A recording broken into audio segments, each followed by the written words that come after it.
44 on his first punt, and this is a good kick as well. Fielded just inside the 30. 51 yards on the punt there. And out will come the offense as they take over.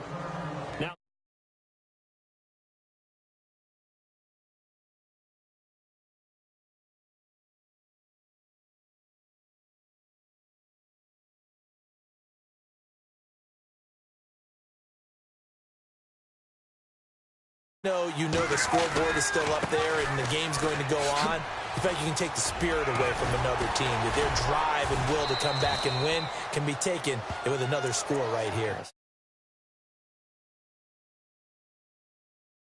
they pick up 12 on the play there, and they move the chains.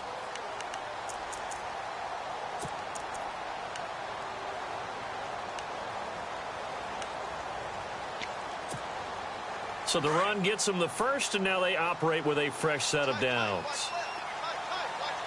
Shift together here from the D-line. Throwing now, Ryan on first down. And this is Gabriel on the catch. And he'll go down shy of the 40 at the 41. A good pickup there, 8 yards on the first down completion. Ryan on the handoff. It's Freeman. And he'll go down, and that will do it for the third quarter of action.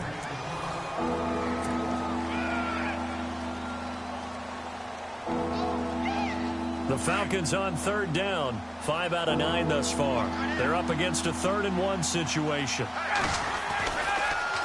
Freeman again. And he's got room. And he's going to have the first down, yardage to the 35. It'll go as a gain of 6 that time, and it moves the chains as well. Looks like the defense in press coverage here.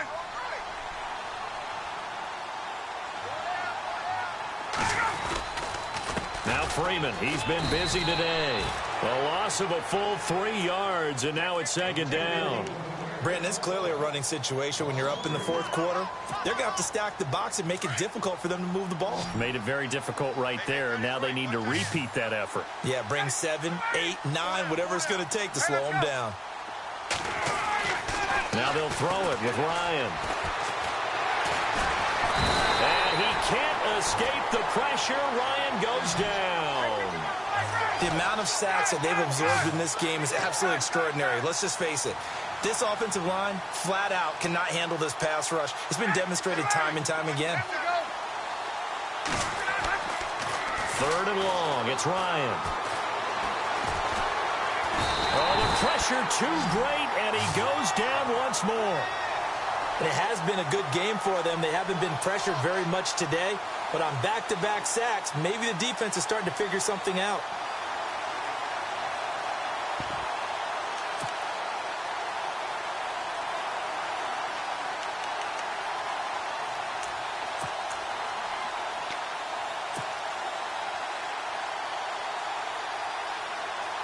The offense going to stay out there. They've converted once, failed once. What can they do here on 4th down? The Falcons will go for it. It's Ryan. He's going to air one out. And he bats it away, and it falls down incomplete. Dan Quinn's guys unable to come through there on 4th down. And the Ravens get the football back and in great shape. Possible run anticipation here as the D-line sandwiches together. Flush to his right. And he'll be out of bounds, able to take this one down to the 20-yard line. A good pickup there, a 22.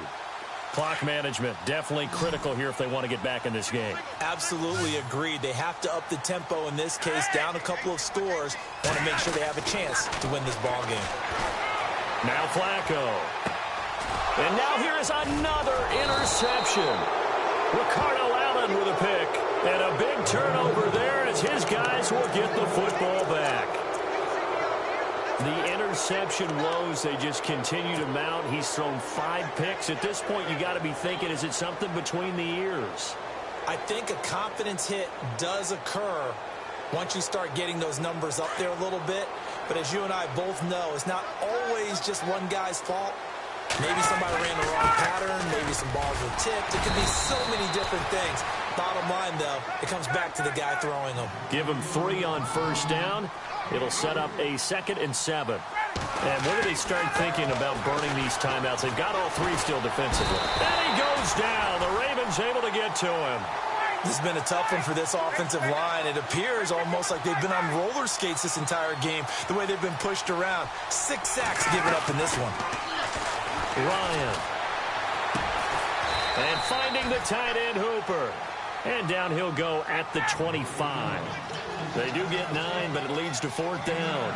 One hallmark of good defenses is understanding the game, understanding positioning, and tackling immediately in the secondary after catches. I think we just saw that on display right there. Got to him before he ever had a chance to think about turning it upfield. So they were really trying to put the nail in the coffin there already with this lead here in the 4th, but they didn't get it. Guaranteed it's not going to be a fun handshake in the postgame, right? You just know that there's going to be some bad blood there. And I know if we go to the postgame press conferences, the winning coach, you know what he's going to say, why he did it? We need the points, okay? Because you never know at the end of the year if points are going to come into the tiebreaker if we're trying to get into the playoffs. That's always the standard job. And my goodness, another interception. Picked off by Bleedy Ray Wilson. And the return comes to a halt right at the 44-yard line.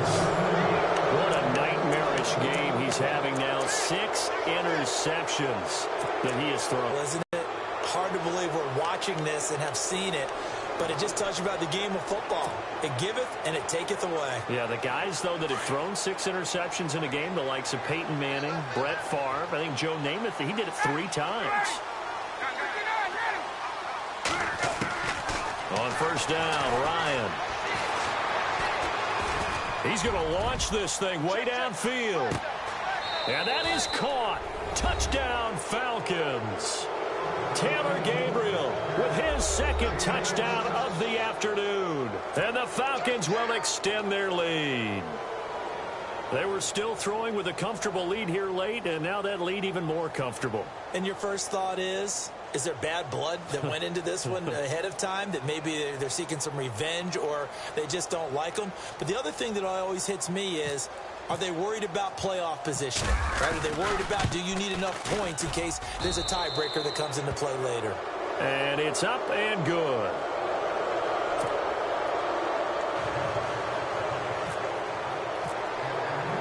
Here's Bosher to kick it away.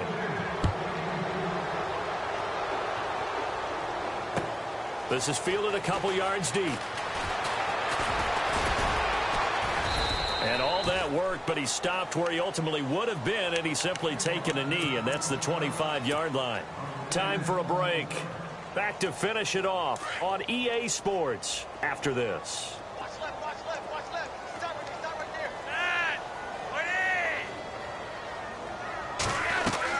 Trying to shake off the interception from the last drive. He'll look to throw. Space to maneuver at the 40. And he's got the hook up for the first time with a veteran, Jeremy Maclin. They call it a gain of 19, and it moves the chains. One thing I can say pretty safely, that route is not called if you don't have a guy who can throw the ball and put some mustard on it. Because if you go lollipop it in the middle of the field, bad things usually happen. It takes a strong-arm guy who can rifle it in there, and they were able to successfully complete that one. Definitely desperation time. This just looks like, hey, throw it down there, hope that your guy can make a play. You want him to make a play, but if not, maybe you get a pass interference call, and you know in the NFL, that's a spot foul. You get all that yardage. That would be a big play. Now it's Flacco. Now a desperation throw deep downfield. And it's intercepted at the goal line. Picked off by Robert Alford. Fights off the defender. And nothing there on the return. They've got the football, but they'll have to start this drive at their own 4-yard line. A little bit of a rough stretch. 6 interceptions now in these last 2 weeks combined. I know the easy thing is to go back to mechanics, footwork, things of that nature. I'm also wondering, is he getting fooled by what he's seeing on defense? Has the scouting report changed? Are they showing him things different than what he expected? For the 2nd week in a row, he's throwing it to the guys in the wrong color shirt. Yeah, he better figure, whatever the reason is, he better figure it out.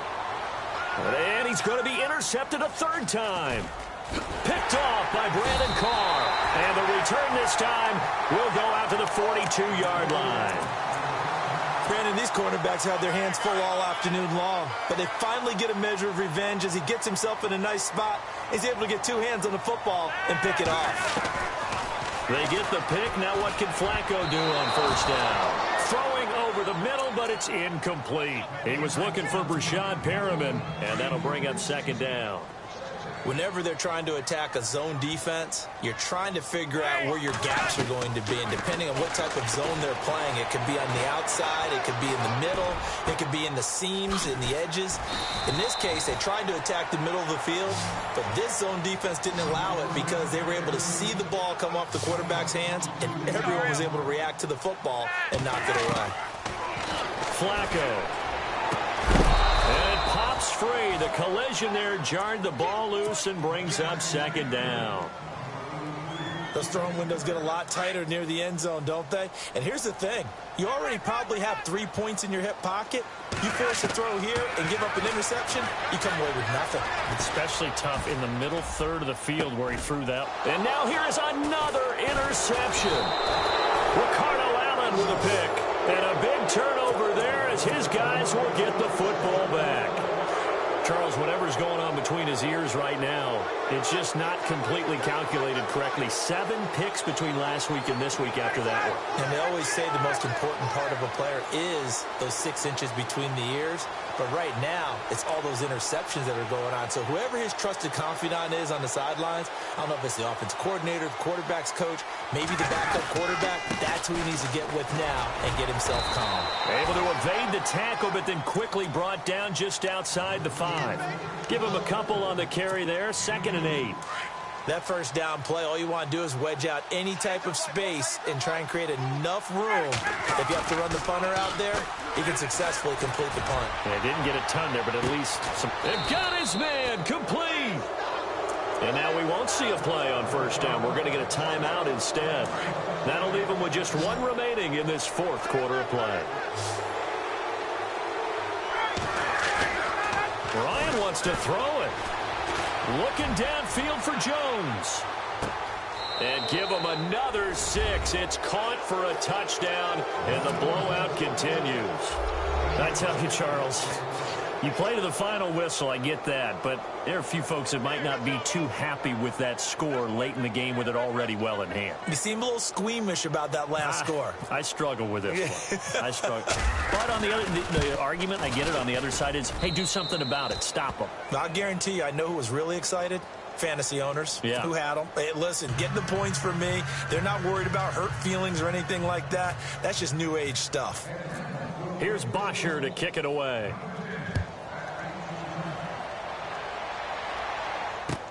This is fielded a couple yards deep. And he'll wind up getting an extra couple yards here for his trouble as he'll bring this one out to the 27. And now Baltimore gets set to take the field. They are just obviously getting shellacked here in this one, Charles. What's the message if you're a coach for this final drive in a lopsided game like this? For a lot of coaches, be honest, don't forget today. Don't forget what has happened out here. Yeah, use that as ammo going forward. Exactly. Take a great look at that scoreboard. Realize how poorly everything went for us today. Coaching, playing, the whole deal. And never forget.